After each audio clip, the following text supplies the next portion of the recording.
Hey guys, so today I have an exciting topic. I want to talk about how you can make a customer listen to you.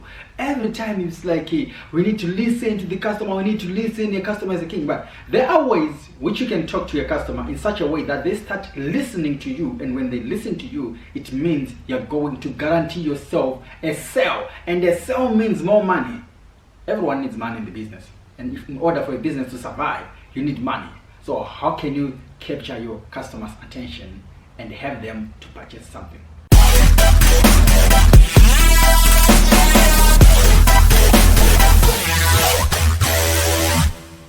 Usually people think like, if I explain everything to the customer, then they will understand.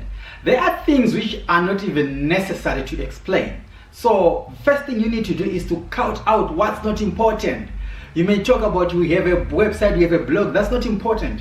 What are you selling? Say something you are selling, so that tell them why they have to sell it. So because if you add on things which are not important, they will divert the whole attention, and when they divert the whole attention, the customer is going to be in a position where he or she is so confused. When they are so confused, they will leave because they don't want to stay on in confusion area. So in order for you to be a magnet to your customers, make sure you cut out what's not important. That's why you say it's better to do a short ad than a long ad. It's better to explain to someone something than to make them to go and read the whole 24 pages. You find out that people, they make brochures and flyers. I'm not saying it's wrong, but if you check, for example, a brochure and a flyer, people are likely to read the flyer because it goes straight to the point. It mentions what's important, and then a brochure starts to explain and stuff, and then person gonna open the second page. Maybe your English is boring to read. Maybe you don't have this humorous idea of writing or the creativeness in the writing. So make sure that the first thing you need to do is to cut out what's not important and only mention important things in a robust way so that it captures the customer's attention. The second most important thing is to explain something before you name it. We are all in different fields, and by being in different fields, we see things differently, we hear things differently. You might say something like another word which a customer won't understand, and they will leave. So it's better to explain a product or a service before naming it. For example, in insurance, you hear different kinds of premium, and then you hear this kind of other names they're putting out, and then they'll just tell you, blah is $20, blee is $40, blue is $60. You don't even know you don't even understand what is blah, what is blee, what is blue. You don't even know that. So it's better to explain everything to your customer and then tell them a name. So it's better to give a summary of all these things, and then you give a summary, you name it, and then you give a summary and then you name it. Because if you just give names, customers are likely not to listen because they are already in confusion, and they will move away. And you don't want the customer to move away because your business relies on money, and money comes from customers. It doesn't matter you're doing a service or you're selling a product, which all ends up in your bank. During your explanation, you're saying that, oh, maybe my conversation is not going anywhere. It's always advisable to use metaphors, because if you use metaphors, it can bring the whole mass or the whole picture to a client or a customer, and then they will start to be on the same page with you. And when you're explaining something, it's going to be very, very easy for them to understand. So remember this, use metaphors.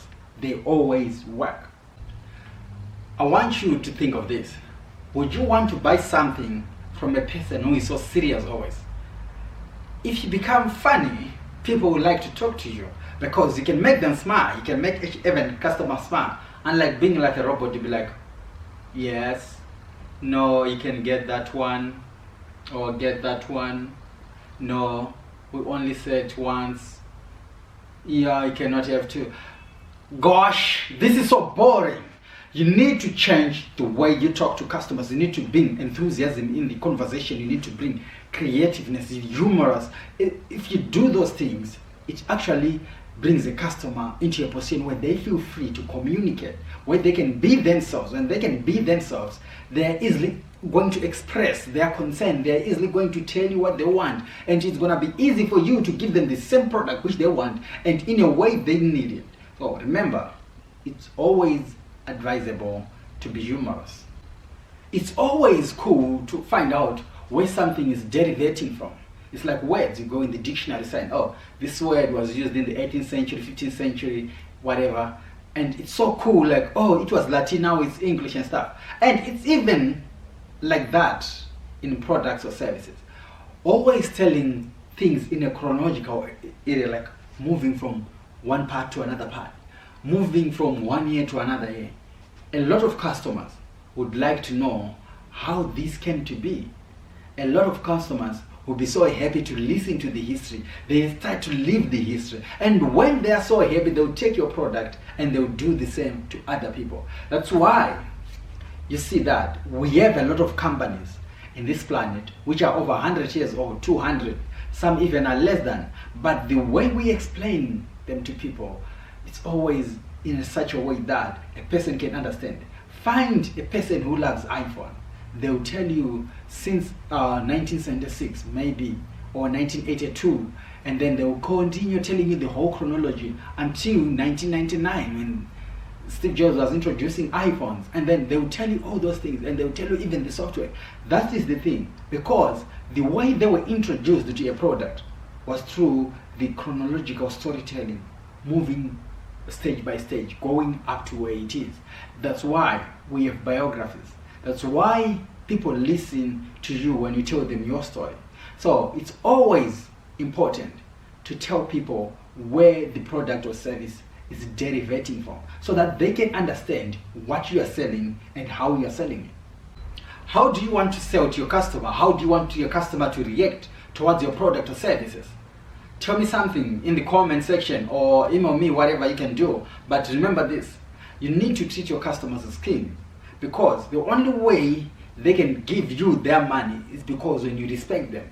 And in order for you to respect a customer, you need to respect yourself. If you don't respect yourself, you won't respect the next person. And your business, that's where you get money. It doesn't matter you're employed or you're an entrepreneur, you're a small business owner, you're thinking of starting a business.